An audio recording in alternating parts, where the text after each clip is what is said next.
Some recent signings and potential injuries have shaken up the outlook of the St. Louis Blues defense in 2024-25. Which players will man the blue line next season? Which players could step up or regress? And how does the offseason trade market look now? We'll discuss all of it on this episode of Note News.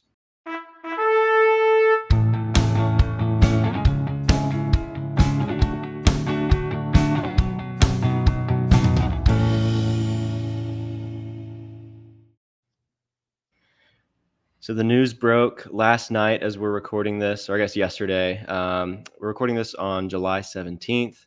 So yesterday on the 16th, the news came out that St. Louis Blues defenseman Torey Krug has a potential injury. It wasn't really, uh, designated as an injury quite yet, I guess. They just said, according to the Blues, he's been diagnosed with pre-arthritic changes in his left ankle and could miss the 2024-25 season if surgery is necessary. They also said he'll be reevaluated in 6 to 8 weeks, which puts us sort of right near the start of training camp for the Blues. And at that time, they'll decide whether or not he needs surgery. If he does, he'll miss the whole season. And the Blues also said that it's a cumulative result of what they said is a bone fracture suffered earlier in his playing career. So I guess that the results of that injury have just sort of built up over time and have resulted in his current situation. So Alec, what are your immediate reactions to the Torey Krug potential injury and potentially missing the season? Well, it does seem like the way they went about announcing it makes it seem pretty final, or at least pretty grave. At least like there's a pretty good chance that he'll be out for a while. Mm-hmm. So it's not great news to hear. It really feels like Torey Krug's tenure as a Blue has just been plagued with misfortune and misplay. And honestly, you could potentially think that this bone fracture that he's been sort of re-aggravating throughout the tail years of his career could be part of the reason that he just kind of fell off a cliff in a Blues jersey, as we saw his play really slow down when that was, at least a part of his game. So Mm-hmm. I guess it kind of explains a lot of things. But that being said, if it's something was uh, that happened earlier in his career and is still being like re-aggravated and still kind of bugging him, I get the sense that this probably isn't a wound that'll ever like fully heal, at least not while he's playing in the National Hockey League. So Right. it's really disheartening, but I guess it is telling at what's been going on with Krug. And maybe I'm just being pessimistic, but it does kind of seem likely that surgery will be necessary. Although, who knows? Maybe the reevaluation will come back, sparkling. But that doesn't seem like it's what we're headed towards. Yeah, and we'll sort of break down a little bit later in the episode what implications this has for the Blues offseason plans as far as trades go, because it did seem like he was a pretty likely trade candidate. He did have was it a no move or a no trade clause? No trade. No trade. So he did have a no trade clause, and we don't know if he would have waived that anyway. He didn't last offseason, correct? So maybe he wouldn't have been able to be moved anyway, but we'll sort of break down the implications of this injury or potential injury, I suppose, a little bit later. If you're watching on YouTube, we really appreciate if you would like this video and subscribe to our channel. That really helps us out a ton. And if you're listening on your Spotify or Apple Podcast, giving us a 5-star review really helps us out. And sharing Note News with friends or family if you enjoy it and think they would as well, then we really appreciate that. That helps us out a ton as we're gearing up for the season. Back on Torey Krug. So last season he played 77 games, which is like his most, I believe, in a while, and had a higher average time on ice than he has in a while, with I believe 21 minutes and 58 seconds per game on average. So he was on the ice a lot. His production was a little so-so, 4 goals and 35 assists for 39 points. He did have the worst plus minus on the team at minus 31. So, for what that's worth, do you think so assuming he's out for the season, right? Assuming he goes on the LTIR, and he's out for the season, do you think like his production will be missed, or do you think just sort of, with the players they have as of right now, they'll be able to sort of cover that loss? Yeah, it's kind of hard to say. It does feel like watching Torey Krug play the last couple of years. He was just such an extreme of a player. 39 points from a defenseman is not awesome, but it's not bad at all. Hmm. And definitely, specifically in Torey Krug's case, I think we were all hoping for a little bit more with given his offensive profile was so good beforehand. Hmm. Um, you know, 35 assists is really good, even if Yeah, the that's goal true. is low. That being said, plus minus is kind of a choicey stat anyways, but I Sure. think a player like Krug, it is somewhat telling. At least judging by my own eye test, watching him play, there were several goals that were just entirely his fault. He just Yeah. made a bad pass and gave the puck away, or got out skated and it was a breakaway opportunity that the goalies can't stop everything. Or there were just so many times that his defense was worse than a liability. I don't even know what to call it there. Yeah. So his game is such an extreme profile. It's really hard to say because of both sides of that. The defense was so bad that hopefully, or his defense was so bad that hopefully the team's defense as a whole, if he doesn't play, could be more shaky, or excuse me, could be more solid. Mm. Um, but also his offense was by far the best on the team, and definitely had the best upside. And so without a guy like Krug on the blue line, the ceiling for this defense's offensive output is really limited. Yeah. Yeah, I mean, in terms of like goals scored, 4 isn't great, but he did lead defensemen in points with 39. So if they want to, compete offensively, we've covered already how they've already added to their scoring depth. So maybe they'll be okay. But it could be that someone else will have to step up offensively. Maybe Colton Parayko, who led defensemen in scoring. Maybe Justin Falk can sort of have a bit of a resurgence in terms of scoring. But there is somewhat of a hole that will have to be filled there. With Torey Krug out, they've still got 8 defensemen. They've got Colton Parayko, Nick Leddy, Justin Falk, Scott Perunovich, who's just re-signed to a new deal, Tyler Tucker, Pierre-Olivier Joseph, who's a recent signing, and Matthew Kessel, as well as Ryan Suter. So that brings us to the other piece of Blues news that you and I have yet to discuss, the Ryan Suter signing. So if you haven't already, go check out our last episode, episode 11. Alec did a scouting report on Ryan Suter, the Blues' latest signing. So in terms of his personal stats and the contract itself, that's a really good breakdown. So if you haven't checked that out, it's only like about 10 to 12 minutes or so. So it's not going to take Mhm. long. And that's a new player, like the newest Blues mini series that Alec has done some great work on. So go check out those episodes for sure. Um, but so at the time of the Ryan Suter signing, when he was signed, that put the Blues at 9 defensemen, and that's a lot to be carrying. So if you wanted to carry all 9, you'd have to carry one fewer skater. But maybe they could have sent down someone like a Tyler Tucker or who else? A Pierre Olivier Joseph. Maybe down to Springfield AHL. If they could get them through waivers, which may not have been a problem, but this Krug situation sort of seems like it clears the logjam a bit. If Krug will be out for the season, then that puts them at 8, and so they won't really have to sort of do any of that roster crunch if Krug misses the season. So, do you think so with Krug potentially out and now Suter in? Like, what do you think the shakeup will be for the defense in terms of like what production Suter will provide in Krug's absence? I think the Suter signing makes a lot more sense given this news. First of all, Hmm. because probably the team knew before they announced Sure. it. Um, and Suter really does fill that role of like he's a body and he's an NHL body that isn't atrocious. He's a 40 Um, year old body, though. yeah, but he's still in the league. Yeah. Um, Yeah, 40 is really up there. He's an old guy. But as you said, 8 defensemen to have is a good number. I imagine probably it'll be Kessel and Tucker. I imagine will start in AHL.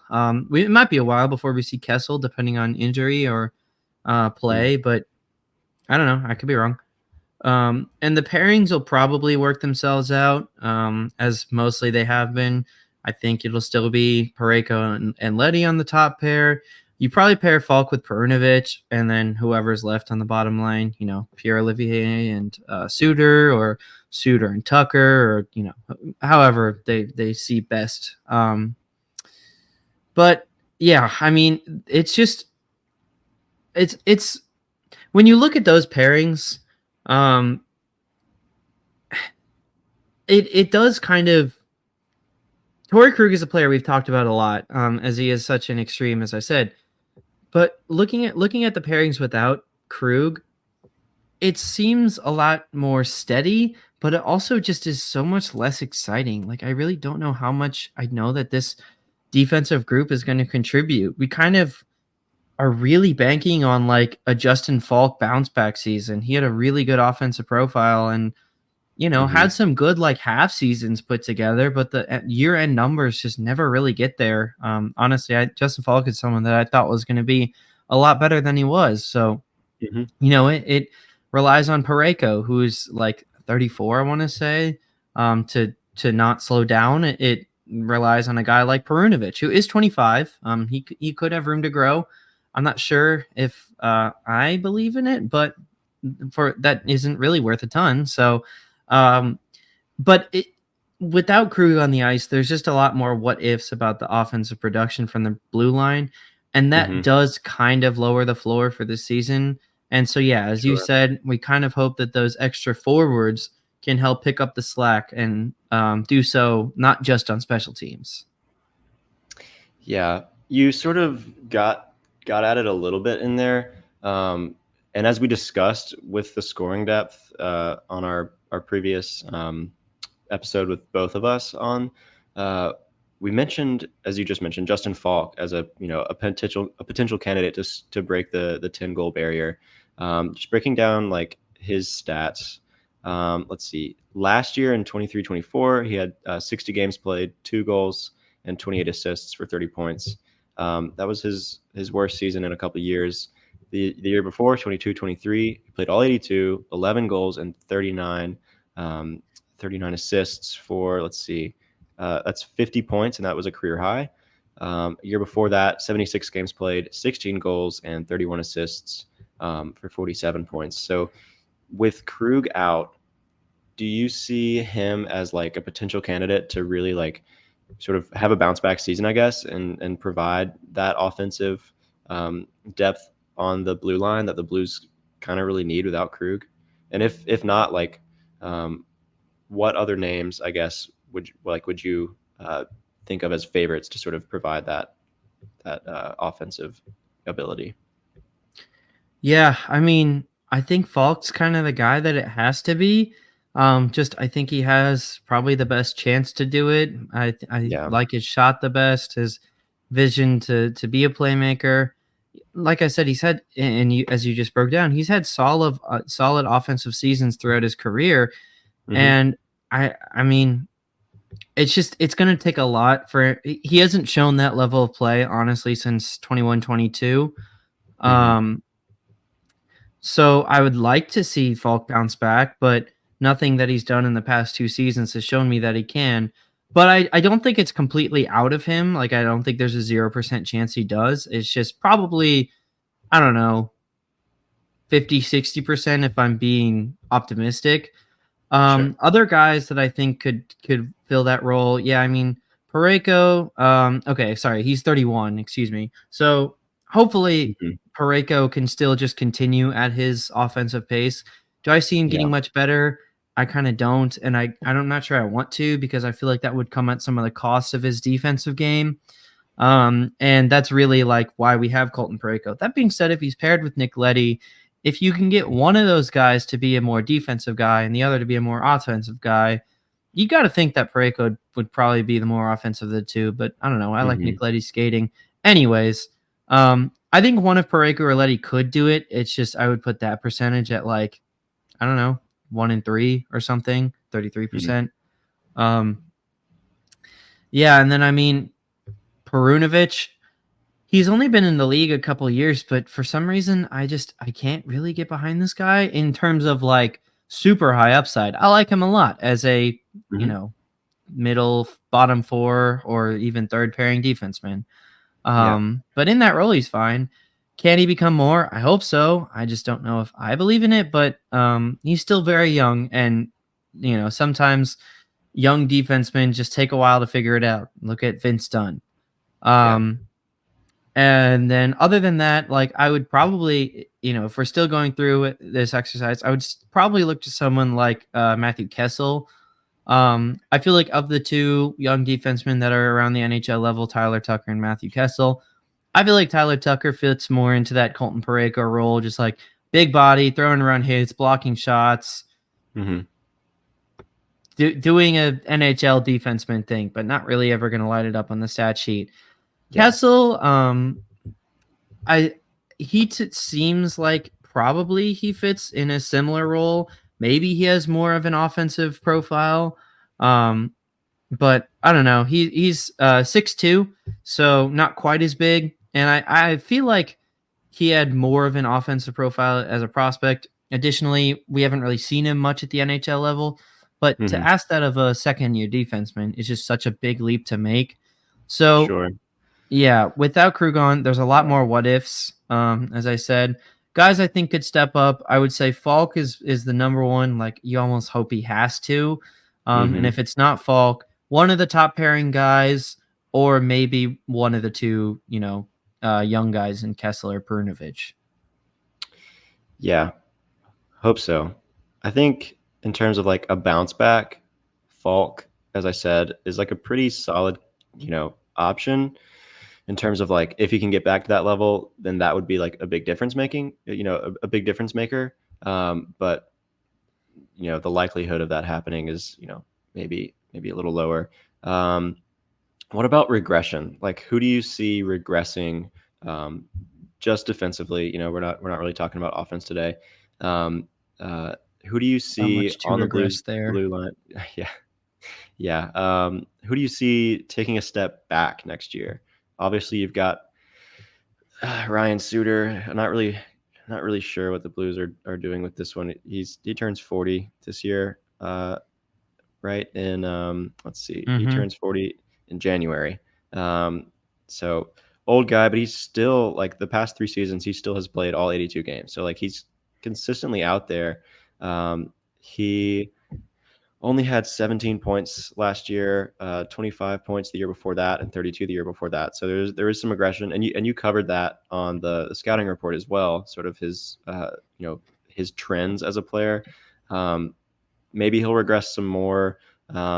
Maybe like I'm trying to think. Like some of our older defensemen are Justin Falk, Nick Leddy, and Colton Pareko. Like, do you see any of them regressing at all? I think it's safe to say with like the younger ones, like assuming, you know, Matthew Kessel or Tyler Tucker are up there, you know, I think it's safe to assume they would take a step forward. But so sort of from that older group, do you see anyone regressing is my question. Yeah. I think the one that I don't know. I think I'm going back and forth here between the player I think could see the most regression, and actually one of the answers for me is Justin Falk. He has been on kind of a downward trend, as I said, the past couple of years, and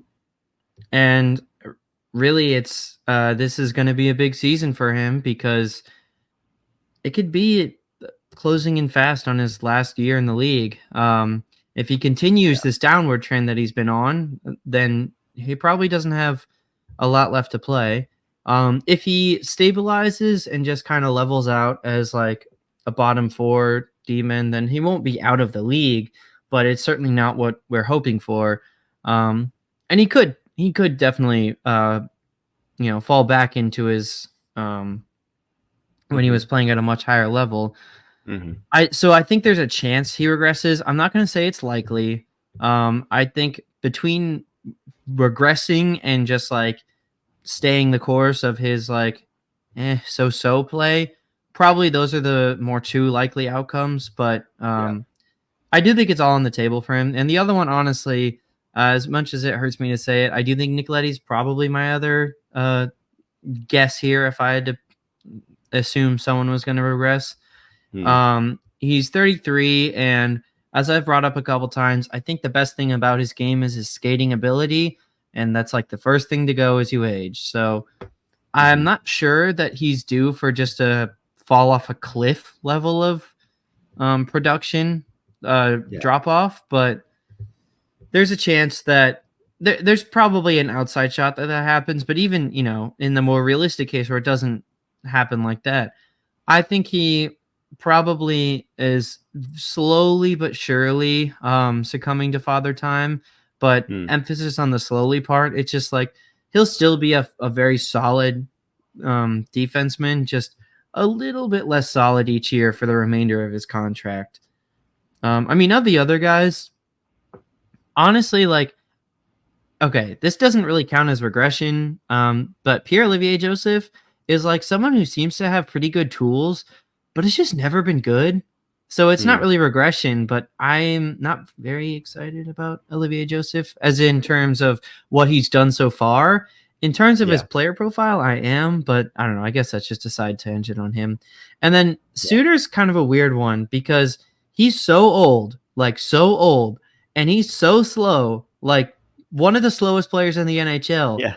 but he's still got Yeah. a contract. So, like, honestly, I'm kind of not worried about Suter. I don't think he'll play the full 82 games because I don't think he's going to be on the team that long. I think Hmm. Doug Armstrong and Drew Bannister, they will use him as many games as they will need, and like no more.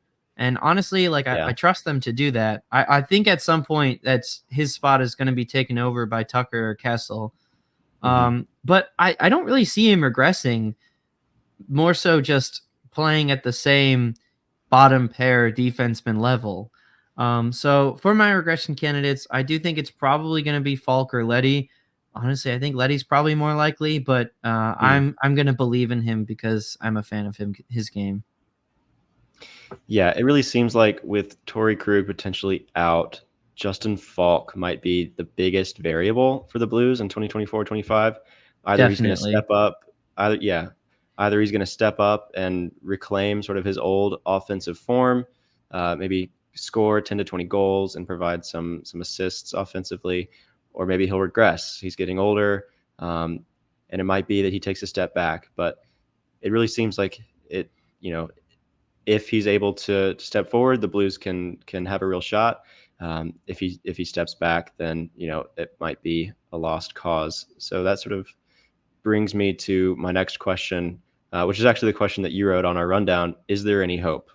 Do you think there's any hope in 2024-25 for the Blues? We've sort of talked optimistically, I think, in the past couple episodes, mainly to do with the Blues offense and sort of the scoring depth that they've built up. But when you take a good look at the defense, there's a lot left to be desired, especially like offensively from the defense. So do you think there's any hope that the Blues uh, could be in contention for a playoff spot with the defense that they have right now? Um, I think you're probably asking the wrong guy. I think if they are in contention for a playoff spot, it's probably in spite of their defense and not because of Yeah. it. Yeah. Is a very similar roster to what we've seen the past couple of years where the defense was atrocious, and then last year it was like okay at best, probably. Yeah. It was okay, but I think it's probably going to be another season of like okay defensive play. And just I think defensively, actually, it's overall going to be fine. It may not look great at times, but I think it's overall going to be okay. Hmm. The thing with me is that the offense from the blue line is just so limited, and I don't know. Um, this is where that like question of like hope or upside or ceiling, however you want to say it, comes in. Yeah. I just don't know how much of an offensive force the defense can be. And if you're not getting any production from your blue line, that puts that much more pressure on the forwards to do well. And if the forwards have a rough stretch or they slump, then this team's going to lose some games. And in a very tight Western Conference, most likely, um, that could be the difference. It does kind of feel like Justin Falk, with if Torey Krug is out for the season, Justin Falk could be one of those linchpins to see like how well or not the season could go. There's a couple of those. Does a young forward step up and improve? Can we get Mhm. a better season out of some of our old guys?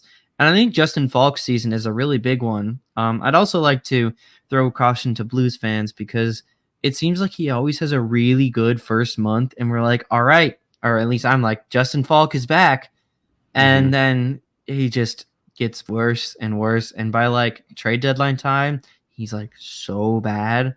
Maybe that's just me and my own watching, but I think the biggest what if from this season will be how well does this blue line play, and yeah, Justin Falk's a big part of that, and I am kind of conserving my I'm reserving my doubts about this defense's upside. Yeah, that's fair. I think where the Blues are at right now is, you know, they haven't improved the defense all that much, right? The defense is pretty much the same, is what it seems like. They have, I think, in our opinion, improved the scoring depth um, compared to last season, and the goaltending situation is the same. So I think what we could see is, assuming play is pretty similar to last year, as in the defense is okay, not spectacular, but not awful. Um, the offense is slightly improved in terms of that secondary scoring, and the goaltending tandem between Jordan Bennington and Joel Hofer is still good. Then maybe they could be in contention for a playoff spot. If sort of one of those things doesn't go right or is performing under where either it was last year or where it should be, um, then it's probably not looking too good for the Blues in terms of making the playoffs next year. And I think that's okay. Like, I mean, they're Mm-hmm. in their retool. I would I'm sort of torn between like wanting them to be playing for something down the stretch and getting into the playoffs. Like that would be really cool. I'm torn between that and like trying to get a high draft pick, because we saw this year they almost traded up for Zeev Buium, who was a pretty good defenseman. It was just hard for them to do a lot at 16th overall. So like if they're middle of the pack, it's kind of tough to retool and get those high level prospects from the draft. But we'll just have to wait and see how they how it plays out in the season. But as I said, if the offense, the defense, and the goaltending perform at least as good as last year, with the improvements to the secondary scoring, then I think there's a shot that they could be in contention for one of those lower wildcard spots. Do you think there's Yeah. like any chance? And the reason I ask this is pretty much just because he played so well at the development camp recently. Like, do you think there's any chance we see Theo Lindstein coming up this season? Definitely not at the beginning, I wouldn't guess, but like, maybe if he plays the season well, and maybe they move on from someone like Ryan Suter, as you were saying. Like, do you think there's any chance that we see Lindstein next year? Yeah. I still think it's too early. Hmm. Maybe it's just me. But I really think that as a let's see, he's a 19-year-old. His birthday is January 5th, so a middling 19-year-old. It's really early for someone to It make the is. NHL. Even Mhm. just in like spot starts. And as a first round pick, I guess you could take that both ways. As a first round pick, he's someone you want to be careful with, and Mhm. so not put too much on his plate. But also, as a first round pick, he probably would have a higher ability to. Um, I misspoke that, but he would have a better shot at doing well once if he does make the NHL a little early. Yeah. Yeah. Just in terms of how I view hockey teams and roster construction, I think it's, I don't know, maybe like 10% that Yeah. he can play. But maybe there is a route for him, and um, it it isn't just how I view the team isn't necessarily how things are going to go down, not at Sure. all. So yeah, I guess it's not out of the question, though. I do think it's unlikely. It would be fun. I'll say that Yeah. much. It would be very Yeah. fun. It would be fun. You mean that your word is not it's not gospel? Is that what you're saying? Not That yet. not yet. Ooh, Alex got some things in the works, y'all. Um, so with Ryan Suter being signed and Torey Krug potentially being out for the entire season, um, what do we what do we make of the offseason trade outlook for the Blues? I think Torey Krug was a name pretty like maybe at the top of the list of Blues to be traded away. They tried to trade him to the Philadelphia Flyers last offseason, as we mentioned. That didn't work out because he didn't waive his clause, right? Hmm. Um, so with him, you know, we'll have to wait and see 6 to 8 weeks. It might be too late to be making a trade at that point, but with him potentially out for the season, that makes a trade for him virtually impossible. So do we think a trade is still likely or still possible? So um, yeah, we'll just start with that. Do you think a trade is still likely or still possible? Like, possible, yes. Likely, I would say probably not. But it's probably like so. Hmm. Um, yeah. Yeah. Yeah, we mentioned like I think on the past couple episodes how we think there's probably still like a decent sized move coming for the Blues. Um, how does this impact like your expectation of that happening? In my view, it actually does have a big impact on it. Yeah. It does kind of feel like it's a lot harder to move NHL pieces. Um, but so maybe something more akin to like a medium sized move. Take that what you will. And hey, Yeah. maybe we were just dreaming, and it was always going to be some sort of like medium sized move. Yeah. Um, but yeah, in my view, I do think it's less likely that a big move happens, but who knows? Yeah. Maybe Doug's got something cooked up. Maybe. They're still $7.34 million under the salary cap at present, and that's without Krug going on the LTIR. So they still have all that salary to work with. So hopefully they'll do something. Maybe they could make a big trade or a free agent signing. But without Krug as a candidate to leave St. Louis, it does sort of murky the waters. At least it makes it a little bit harder to see how that could happen. That actually Um, is a big piece of this discussion, I think, though. yeah. Krug's cap hit is 6.5 million. So Hmm. if he does have to undergo surgery and gets placed on LCIR, that frees up that gives us 13 million in cap space, which It's a is lot of cap space. huge. That's It is a so that lot. could be like a move where you take on some salary to get probably a player who isn't worth his salary for 1 year, maybe two. But in return, that would mean that the return for us would be bigger. So Mm-hmm. that could be a. I think we're going to get into potential names here for us in a second, but that could be moving a middle six winger or a bottom six winger for like a second round pick or maybe even a first round pick. Mm-hmm. And so that does give if that were the route that the Blues front office would go down, that would probably also limit the upside and excitement for the season.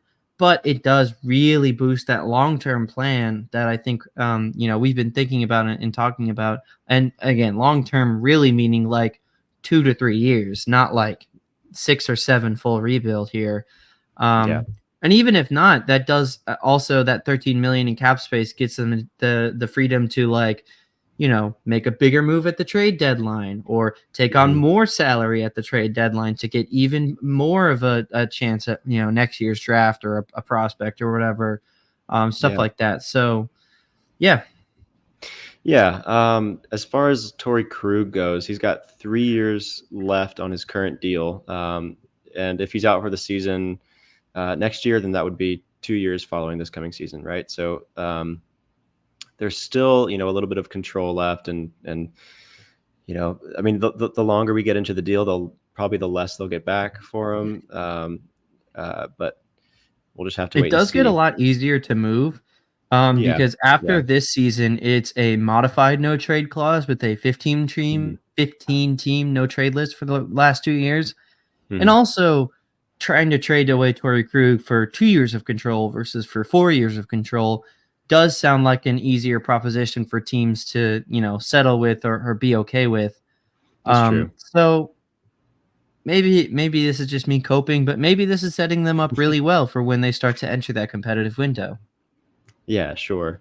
Um, but with Sure. him, sure, Alec. Yeah, whatever you say, man. But with him, like, uh, most likely out as a trade candidate, who else from the Blues do we think is likely or plausible, I guess, to be moved? I personally think Brandon Saad is a big one. So he's 31 years old, and his current deal, he's got 2 years left, so including next season. Um, so 2 years left, and he'll be a UFA in 2026. And his current cap hit is 4.5 million, according to Puckpedia. Um, I'm not sure. Does he have any clauses or anything like that Yeah, on he his has a deal? full NTC this year and a modified at the end of his um the next year. But it is kind of like he's a player who's been pretty open to everything that they've done so far. He's moved around a lot, and he just Yeah. doesn't really seem like that kind of guy that's so selfish that he's would refuse to get moved. So Hmm. I think it's one of those that you can kind of disregard. Yeah. Though maybe again that's just me pulling things out of nowhere. Yeah, I mean, I think he's like, if you're gonna trade him away, now is as good a time as any, right? He Yeah, is for sure, for sure. how old is he now? Is he still? Yeah, he's still 31. He'll turn 32 this coming season. He just had like one of his best seasons in a while, I think, with 82 games played and 26 goals scored, which is his most since 2015, 2016 when he was with the Columbus Blue Jackets. So. Um, if there was ever a time to get some value back for him, I think now is a great time, and he's got 2 years of control, as I mentioned. So I think that would be a pretty good candidate to be traded. Colton Parayko is another one. Do you want to talk about Parayko as a potential candidate to be traded Hmm. away? Yeah.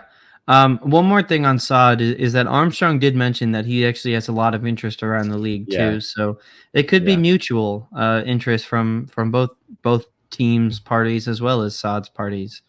right. Anyways, so yeah, Colton Parayko was the one I picked. I'm gonna be that guy. He still he is 31 and still playing at a really high level. Obviously, just like Blues favorite all around. Um, Hmm. and he's developed a ton of interest around the league. It seemed like ever since the Blues have entered this rougher stretch following the 2022 season, that Pareko has been like the number one name on every list, from interest from other parties, from who's being shopped around, from who Hmm. other teams want, like or Yeah. other fan bases want. Colton Pareko is the guy, and he does have a no trade clause and is a free agent until 2028 or sorry 2030, excuse me. Um, but I don't think moving him off the books to another team would be difficult at all. I don't think he's such a team player. That's all Yeah. anyone has ever said who's talked with him. Um, so if a trade gets finalized, I think it would go through. Hmm. Um, and yeah, I think the return for Pareko could be pretty high. I think if he gets moved, that is a little. It does kind of feel like at that point the Blues are punting on the season, Yeah. and it wouldn't feel great. But it No. would definitely the return. I can almost guarantee that they would not move Pareko unless they just loved the return. Were blown away by a deal. Yeah. Um, And so I do think it would probably be good for the team in the long run, depending on the return. Mhm. But that isn't to say that I think that it would be bad to have him on the team throughout the Yeah. remainder of his contract. That's actually what I would prefer. Um, but it's just he's drawn so much interest around the league for so many years now. It does Mhm. feel like if they're gonna move off of him, this is kind of the year to do it, either now or at the trade deadline. Also, it feels like you could get more of a deal done now with more time versus at Mhm. the trade deadline. But I do think the trade deadline could be another option too. It feels like if they keep him after this season, we're hoping and we think that this period of struggle will be over for the Blues.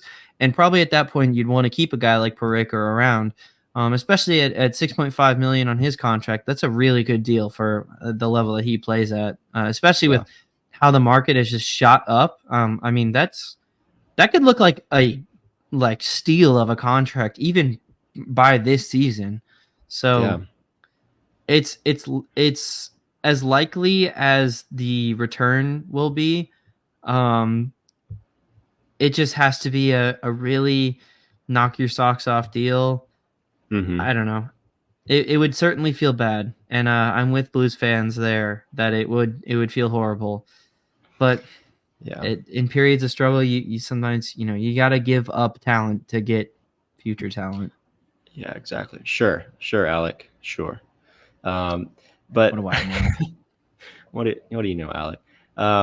But Alec, if Parayko's traded away, who's going to be our third goalie? He blocked 218 shots last year. Is that right? 218, right? Yeah, 218. Yeah, who's going to be our third goalie if not Parayko? Um, so so if Colton Parayko or Brandon Saad or someone else is traded away, so like what do we think the return would be in terms of what category of the return? So like I think in a perfect world they'd be getting like prospects, like young players, picks, things like that. Like that's what I would hope they would get. I hope they wouldn't just trade for a vet and like just sort of punt on the season, which it might be punting anyway. But like trading for a vet doesn't seem like as impactful a move for the Blues retool as trading for a younger player.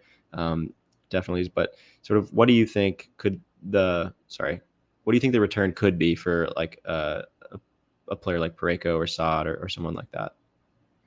Yeah, I do trust that they would get the right package. It seems they're being very real about this retool period, and they're not, the front office isn't getting their hopes up and like if all these things go right, we'll be a great team. They're like understanding our position and assessing that well. Um, I'll start with Saad because I think there's a little bit less of a discussion. I feel like if it's Saad, probably if you get like a second round pick for him, um, maybe it's like a pick in a low end prospect or a pair of picks or something, like a third and a seventh or something like that. Maybe a Hmm. maybe a late round pick swap. Um, or I think the other option with Saad would be it's like a middling pick, like a third or a fourth, and then like kind of a similar caliber player, but probably a little bit younger. Um, someone who I don't have any names coming to mind right now, but this would Yeah. probably be like um, a middling town for not middling town as in Saw's case, but like a swap Hmm. for swap type trade where Saad at 31 goes and helps a team that's trying to make a run, and we get a younger player who's more of a role player for them, but could develop, and then also like a pick or something. Yeah. That's what I see likely. And then for Pareko, I think there's a couple outcomes. I think you could get a first for Pareko, probably from a contending team. So it'd be a late Mhm. first. Yeah. Um, maybe it is a second, but I would really think it's going to be at least a high value pick. In addition to that, I think there's probably a throw in prospect or late round pick or late round pick swap or whatever that comes with it too. I don't think so. If Saad gets you like an NHL vet, but just someone who Hmm. isn't very exciting, I do think that Pareko would bring you more back like a middling or maybe even high end prospect or a Yeah. high end draft draft pick and a mid to low tier prospect, or two Mhm. mid to high tier prospects, or something like that. I think if Parayko's traded, you're probably not going to get an NHL player in return, most likely. And at least Mhm. if it is an NHL player, they better not be. And I don't think they're going to be over like 28 years old. So, Yeah. Please. Please. yeah, I don't think they would. Knock on wood, but I Mhm. do think with Parayko, it's probably not probably. It is going to be a bigger return if Parayko gets moved, and if so, it's probably going to be a mid to high pick and or a mid to high prospect, along with some other throw in stuff. Yeah. Yeah, as you said, I hope it's for like a younger, future-minded sort of return. But we will have to Cutter wait Gauthier and on the see. move again. There you go. There you go. Um, I I wish. think it's safe to say that the state of the sort of the state of the union for the Blues defense, as you would say, the state of the blue line, um, is right, Yeah.